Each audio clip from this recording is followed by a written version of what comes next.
تطبيق الحبايب. تطبيق كنز.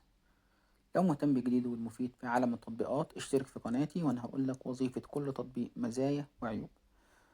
في قناتي بقولك المميز حقيقي في التطبيق والمش مميز او السيء جدا في اي تطبيق.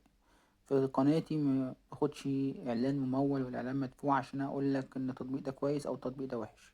انا بقرا التعليقات، بستخدم التطبيق، بشوف المميز فيه اللي مش مميز فيه قبل ما اتكلم عنه. تطبيق كنز تطبيق حجمه صغير، 30 ميجا، محمله مليون مستخدم، ترتيبه رقم 7 في فئة التطبيقات المجانية للتسوق. نخش مع بعضينا. تطبيق كنز فيه عروض مميزة كتيرة جدا ممكن تشتريه، وأجمل ما فيه هو فكرة تطبيق الحبايب. إن انت بتقدر تشتري انتي وأختك، لو انتوا بتشتروا نفس المنتج فبتاخدوا بسعر أرخص من أي مكان بره. كمان في خصومات وفي كوبونات على الشراء من تطبيق كنز. كمان تطبيق كنز متميز في ان مصاريف الشحن بتاعته الى حد ما قليلة، خصوصا لو انت هتشتري المنتج دوت في نفس المكان الاتنين مع بعض. يعني انت واختك، انت ووالدتك، انت وصاحبك هتشتروا من المنتج اتنين. المش كويس في تطبيق كنز هي الصور.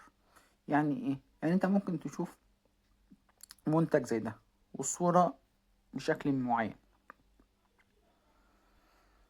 تتوقع ان المنتج هيجيلك بنفس الشكل ده.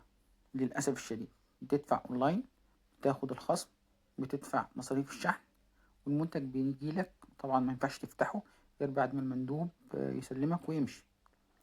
تفتح المنتج تلاقي المنتج الماتيريال مختلفة، او تلاقي المنتج مش من دايس زي ما مكتوب من دايس.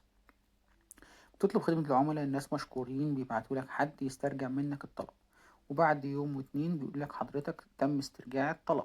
طب يا فندم الفلوس يا فندم في خلال من اسبوع ل21 يوم هتنزل لك في الحساب بتاعك. طب انا الخصم راح عليا والفلوس اتأخرت عليا، والمنتج انتوا اللي غلطانين، وانتوا اللي مديني منتج مش مطابق للمواصفات ولا للصور. ذنبي ايه في الموضوع ده؟ احنا بنعتذر لحضرتك وبنأكد لك ان الموضوع ده مش هيتكرر تاني. طبعا الكلام ده مش بجيبه من دماغي، الكلام ده موجود على تعليقات المستخدمين على الابليكيشن او على الماركت. تقدر تخش على التعليقات السلبية والإيجابية وتعرف كل حاجة. طبعا الناس أجمل حاجة فيهم إن هم فعلا عندهم مصداقية، فلوسك بترجع لك، إن هم فعلا بيردوا بخدمة العملاء وبيحاولوا يحلوا لك مشكلتك في أسرع وقت.